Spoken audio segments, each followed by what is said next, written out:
Good morning. તમે જોઈ શકો છો દોસ્તો, સવારમાં ઉઠીને હું ધાબા ઉપર બ્રશ કરવા માટે બહાર આવ્યો હતા.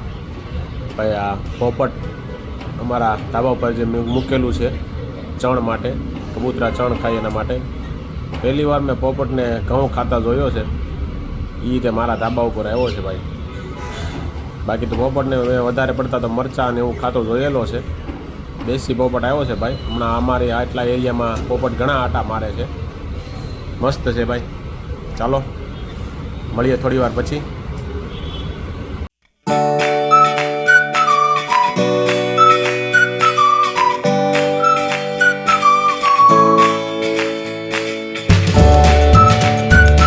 જય શ્રી કૃષ્ણ, હર હર મહાદેવ. કેમ છો બધા? મજામાં જશો? ખાઓ પીવો ને મજાની લાઈફ. આજે છે શનિવાર, વાગ્યા છે 10.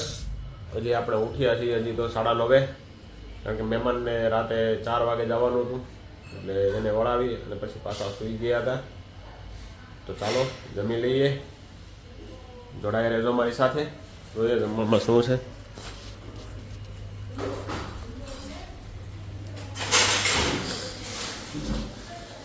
જમવામાં છે અત્યારે ફાફડી તીખી અને મોળી ફાફડી અને ચા. તો ચાલો જમી લઈએ. મહેમાન તો લગભગ અડધા ભલે પહોંચી ગયા હશે, પણ બગોદરા આજુબાજુ તો પહોંચી ગયા હશે. 5 વાગે નીકળ્યા છે, એટલે ચાલો જોડાઈ મારી સાથે. ફાઇનલી મિત્રો આપણે જઈ રહ્યા છીએ આપણા એક મિત્રની જ્યાં આપણે ફરવા જવાનું છે. તો એની ડિસ્કસ કરવાની છે કે ભાઈ કઈ જગ્યાએ જવું છે અને કેટલું કોસ્ટિંગ આવે છે અને કેવી જગ્યા છે. બાકી તમે કાંઈ કમેન્ટ કરી નહીં બરાબર, અને જો છતાં પણ તમારી પાસે સજેશન હોય તો તમે કમેન્ટ કરી શકો છો. હજી આપણે આ મહિનાના એન્ડમાં આપણે ફરવા જવાનું નક્કી કરવાનું છે. એટલા માટે તો તમારી પાસે કોઈ જગ્યા હોય સારી ફરવા લાયક, અમે તો 3-4 જગ્યા સિલેક્ટ કરી છે. એક છે શિમલા મનાલી છે, એક કાશ્મીર છે, એક કેદારકંઠા છે, એક સ્પીતિ વેલી છે, અને બીજી એક જગ્યા હજી નક્કી કરી પણ એનું નામ મને ભૂલાઈ ગયું છે. તમારી ધ્યાનમાં પણ કોઈ જગ્યા હોય જવા માટે તો સજેસ્ટ જરૂરથી કરજો. ચાલો આપણે જઈ રહ્યા છીએ ઓફિસે મિત્રની. મળીએ તમને. વિડીયોમાં આગળ બન્યા રહેજો, કારણ કે આપણે જેની જગ્યાએ જઈ રહ્યા છીએ ને જે ઓફિસે, એ ભાઈ ખુદ પોતે પોડકાસ્ટ કરે છે. યુટ્યુબમાં એની ચેનલ છે. તો આપણે એનો સ્ટુડિયો પણ જોરદાર બનાવેલો છે. ત્યાં ઘણા લોકો એના સ્ટુડિયોએ શૂટિંગ કરવા માટે આવે છે. ચાલો મળીએ તમને થોડી વાર પછી, અને જોડાયા રહેજો મારી સાથે.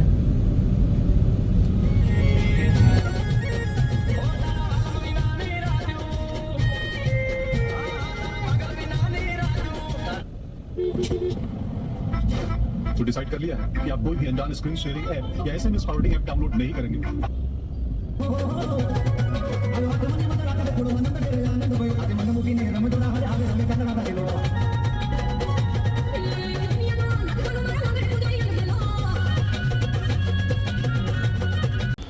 ફાઇનલી આપણે દેવાંગભાઈની ઓફિસે પહોંચી ગયા છીએ. હા દેવાંગભાઈ, વિરલભાઈ હાજર છે. અમારી પહેલા તો ભાઈ આપણે દેવાંગભાઈની ઓફિસે આવી ગયા છીએ. જોઈ શકો છો ભાઈ તમે, આ મહાદેવના પોસ્ટર. હો ભાઈ, હેન્ડ પેઇન્ટિંગ છે બધી. શ્લોક વાંચી લેજો બધા. શ્લોક બધા વાંચવા દેવા છે, જોઈ લો તમે.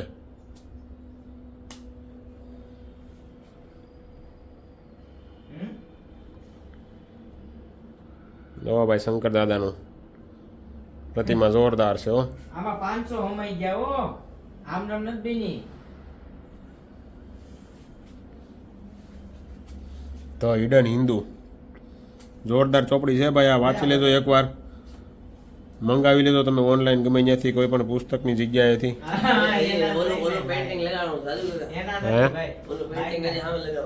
હજી આ એક નવું પેઇન્ટિંગ જો દેવાંગભાઈ બનાવડે એવું છે. હેન્ડમેડ છે, હેન્ડ પેઇન્ટિંગ છે.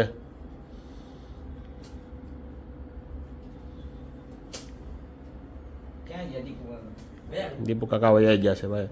અને આ છે દેવાંગભાઈનો સ્ટુડિયો પડદા પાછળનો. એ આપણે પછી ક્યારેક રિવીલ કરશી. આપણે દેવાંગભાઈને એ પછી ક્યારેક રિવીલ કરવામાં આવશે. ભાઈ દેવાંગભાઈ છે ને મોટી મોટી હસ્તીઓના ઇન્ટરવ્યુ લે છે, પોડકાસ્ટ ચલાવે છે ભાઈ દેવાંગભાઈ. હા બરાબર છે. એમાં આજે દેવાંગભાઈ આ ભાઈ અભિરાજભાઈ પોકિયાને બોલાવ્યા હતા, જે બહુ મોટી હસ્તી છે. તમે હજી ઓળખતા નહીં હોય, હજી નામ નાનું છે. સમય જતા તમે એમ કહો છો કે ભાઈ આપણે દેવાંગભાઈને આપણે ભાઈ અભિરાજભાઈને મળી દીધું, એ આપણા સૌભાગ્ય કહેવાય.